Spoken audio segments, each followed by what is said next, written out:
standard beat. Hi-hat, kick, snare drum. Hi-hat and kick together. Hi-hat by itself. Snare drum and hi-hat together. Hi-hat by itself.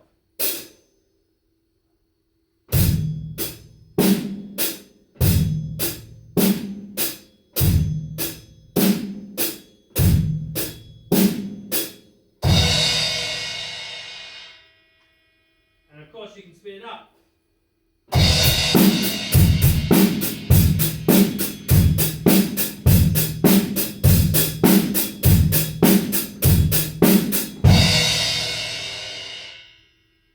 Okay, we don't all have drums.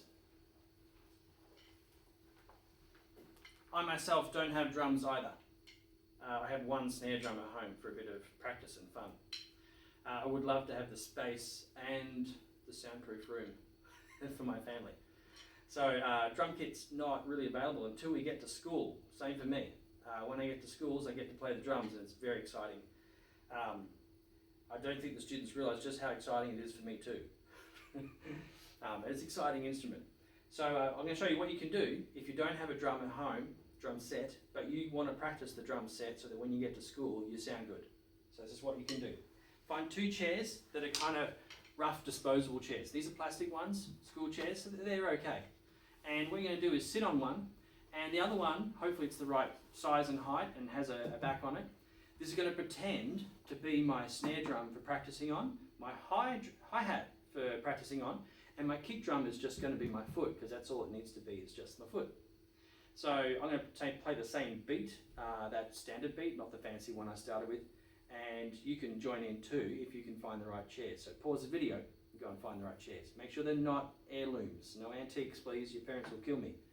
Alright, so hi-hat and the kick drum together.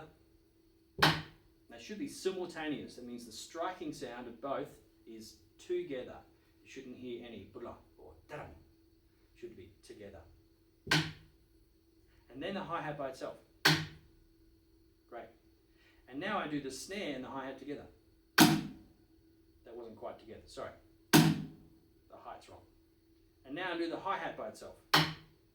So these are kind of the same thing. You're playing hi-hat with an instrument, in this case being the kick drum, and then a hi-hat by itself. And the next one, you play the hi-hat with an instrument again, but it's the left hand on the snare. And then the hi-hat by itself. So it's actually a replication of its own idea. Kick, snare, kick, snare. The best way to do it is to slow it right down and just play it real slow. Together, hi-hat, snare, hi-hat. Together, hi-hat, snare, hi-hat. So the hi-hat's always going, even when I'm calling kick or snare.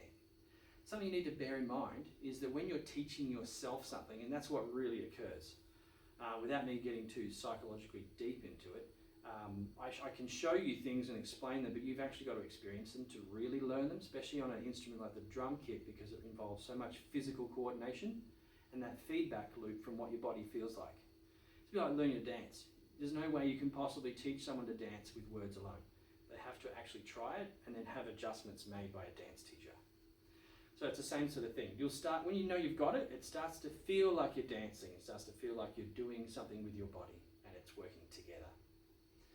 So, kick and hi-hat together, hi-hat by itself, snare and hi-hat, and then hi-hat by itself. And once you get the coordination, then you can speed it up a little bit. Little bit. Trying to keep it consistent. Cool.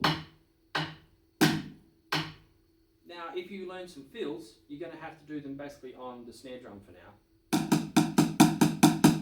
You could move around that to simulate the idea of moving around the different drums.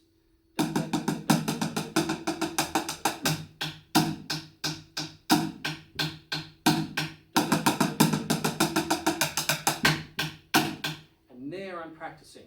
Then when I go back to school, I can show all my friends my awesome drumming skills, and I'll be able to do the exact same thing because I've worked on the coordination.